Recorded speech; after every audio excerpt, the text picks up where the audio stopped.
किस प्रकार की व्यवस्था हम करें कि जैसे समोसण में सभी जीव एक होकर मिलकर उस समोसण में रहते हैं, सारी अपनी ऊंच नीच की भावनाओं को छोड़कर, छोटे बड़े की भावनाओं को छोड़कर उस समोसण में एक भावना के साथ, प्रेम के साथ विराजमान होते हैं।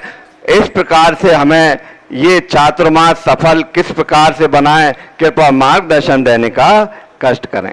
सबसे बड़ी चीज होती है किसी भी महान आत्मा की संगति मिलने पर व्यक्ति अपना निजी स्वार्थ छोड़ दे। मुझे क्या मिलेगा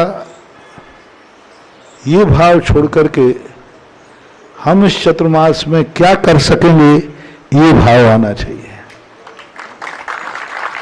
हमें क्या मिल सकेगा ये भावना आकर हम क्या कर सकेंगे। हमने एक बार कहा था भगवान के मंदिर में इसलिए नहीं जाना चाहिए भगवान से हमें क्या मिलेगा, हम इसलिए जाना चाहिए हम भगवान को क्या दे सकेंगे।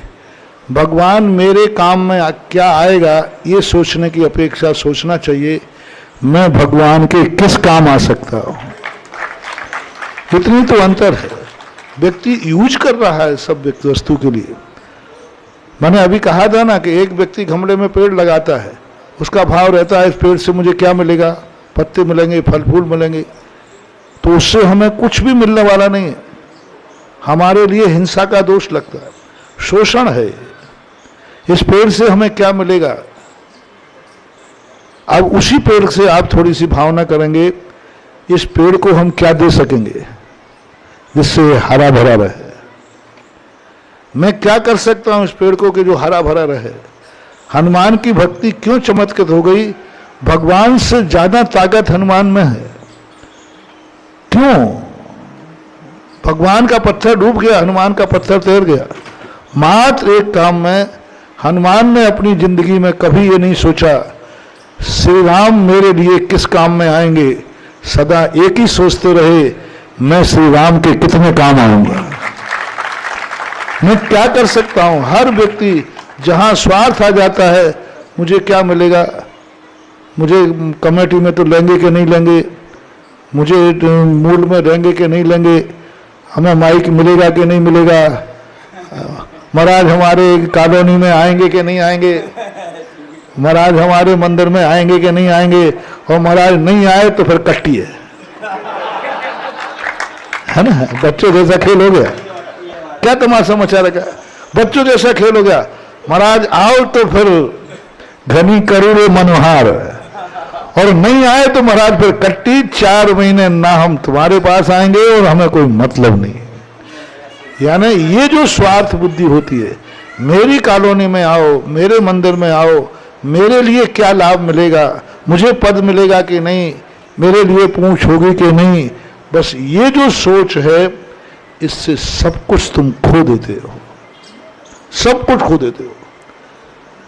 और तुम्हारे लिए इतना सा भाव अकेला परिवर्तित करना है मैं इस चतुर्मास में क्या कर सकूंगा। महाराज आवे या नहीं आवे, मैं महाराज के लिए क्या कर सकूंगा। इस चतुर्मास में मैं क्या कर सकूंगा। इस चतुर्मास में मेरी जिंदगी में क्या ऐसी घटना घटेगी जो मुझे स्मरण रहेगी। मैं क्या इस चतुर्मास में 4 महीने प्रवचन सुन सकूंगा। क्या इस चतुर्मास में 4 महीने में महाराज के चर्या में शामिल हो सकूंगा। क्या इस 4 महीने में मैं महाराज की आज्ञा पालन कर सकूंगा। मैं क्या कर सकूंगा। बस एक मोटिवेशन सारे आगरा में हो जाए तो ये चतुर्मास सारे जगत में जय जयकार हो।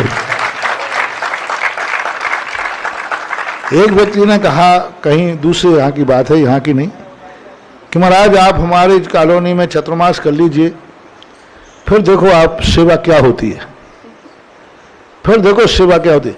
24 घंटे महाराज सब धंधा पानी बंद करके एक पैर पे खड़ा रहूंगा, आप भी देखेंगे कि सेवा क्या होती है। मैंने कहा भैया तुम्हारी कॉलोनी में नहीं हुआ तो बोले महाराज जी पहले दिन आऊंगा और आखिरी दिवाली को आऊंगा, बस 2 के अलावा नहीं।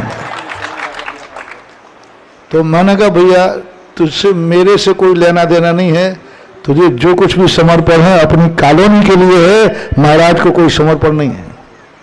और इसलिए आज पुण्यबंध का क्षय क्यों हो रहा है? आप लोग इतनी सेवा करते, इतनी भक्ति करते, इतना दान देते, फिर भी आप लोगों को पुण्यबंध नहीं हो रहा, फिर भी आप लोगों को शांति नहीं मिल रही। क्योंकि तुम लोगों को भगवान की भक्ति से मतलब नहीं है।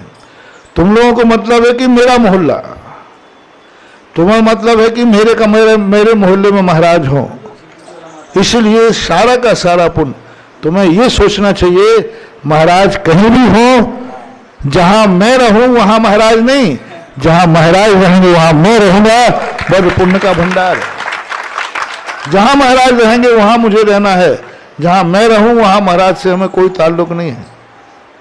इतना सा सोच यदि बदल जाता है व्यक्ति का, तो समझ लेना चाहिए कि उस थोड़ा सा भी धर्म में बहुत बड़ा धर्म कर लेगा। और ये 99% लोगों की ये धारणा बन गई है, दान देंगे ये अपने मोहल्ले का मंदिर है, अरे वहां तो अपन को कोई लेना देना ही नहीं है, भगवान तो दोनों में है ना। वो दिन दूने रात चौगने फलते फूलते हैं, जो मंदिर में दान देते समय ये नहीं सोचते हैं कि ये मंदिर मेरे मोहल्ले का है या पराये मोहल्ले का है, वो ये देखते हैं ये मंदिर जिनेंद्र का है बस। वो ये नहीं देखते हैं कि महाराज का चतुर्मास कहाँ हो रहा है, बस मेरे गुरु मेरी नगर सीमा में है जहां मैं प्रतिदिन जा सकता हूं। मेरी कमेटी है या नहीं है, मेरा विरोधी है या नहीं है, ये सब मायना नहीं रखते। आपको कहो कि महाराज जी मेरी कमेटी नहीं, मुझे इन्होंने कमेटी में नहीं लिया इसलिए हमारा मन नहीं होता है, तो इसका अर्थ है कि तुम महाराज को समर्पित नहीं हो। तुम किसको समर्पित हो? कमेटी को। तो कमेटी को समर्पण में जो पुण्य लगता है वो मिल जाएगा, महाराज का नहीं।